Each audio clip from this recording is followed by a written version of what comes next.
Mengamati hiruk-pikuk kegaduhan Partai Demokrat belakangan ini, mulai dari isu kudeta, menyeret istana, isu KLB, dan ketum hasil KLB, setidaknya ada 3 hal kesan buruk melekat di benak masyarakat.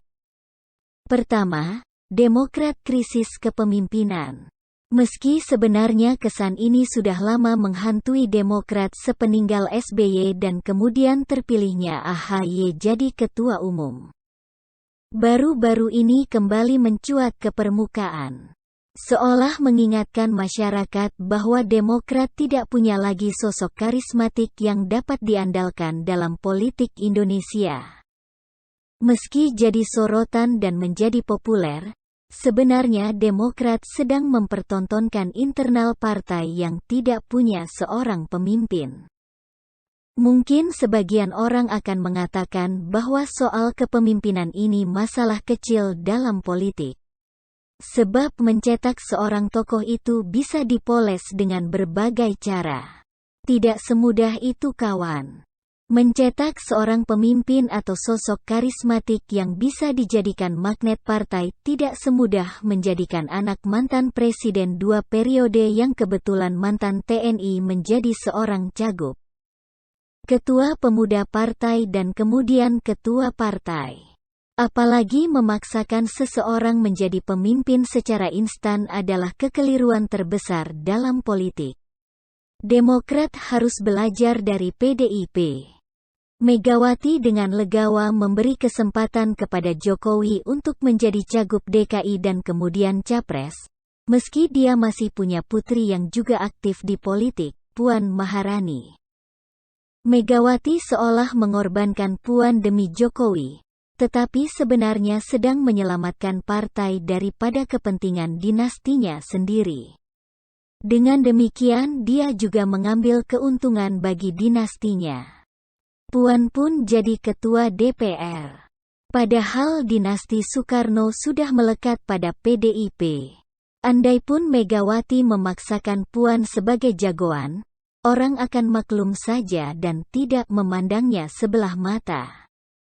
Sebab di bawah sadar masyarakat Indonesia, PDIP itu adalah partainya Soekarno dan dinastinya, meskipun tentu saja Megawati sudah membuktikan tidak demikian.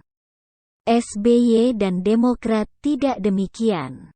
Memang karena SBY tidak punya banyak waktu untuk menguasai Demokrat.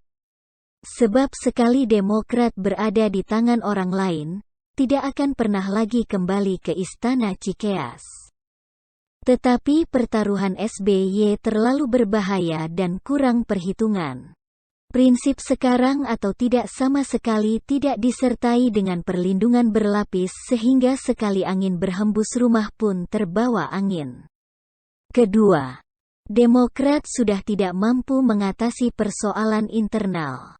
Sudah berulang kali Demokrat bergejolak. Berulang kali pula Demokrat mampu meredam gejolak itu tanpa menyeret pihak lain ke dalam gejolak itu. Setidaknya, mereka selama ini kalau mau ribut, ya silakan ribut sendiri. Sayangnya Demokrat, karena terlalu gegabah tidak memperhitungkan reaksi publik dan pergerakan lawan. Awalnya mereka mau menghantam 2 lawan sekaligus baik di internal maupun eksternal. Lagi-lagi mereka tidak memperhitungkan kekuatan lawan dan sentimen masyarakat. Akibatnya mereka kelimpungan menghadapi pergolakan. Maka kesannya, mengatasi pergolakan internal saja tidak mampu apalagi mau mengurus negara. Ketiga, Demokrat mempertontonkan politik pecah belah. Dari awal mereka sudah berusaha memecah istana dengan KSP dengan tuduhan yang sangat keji. Mereka berusaha menyeret Jokowi ke dalam kegaduhan mereka. Katakanlah benar bahwa Muldoko adalah aktor di belakang kudeta Demokrat, tetapi belum tentu ada campur tangan istana. Kalaupun ada campur tangan pihak istana, bukan berarti itu campur tangan istana.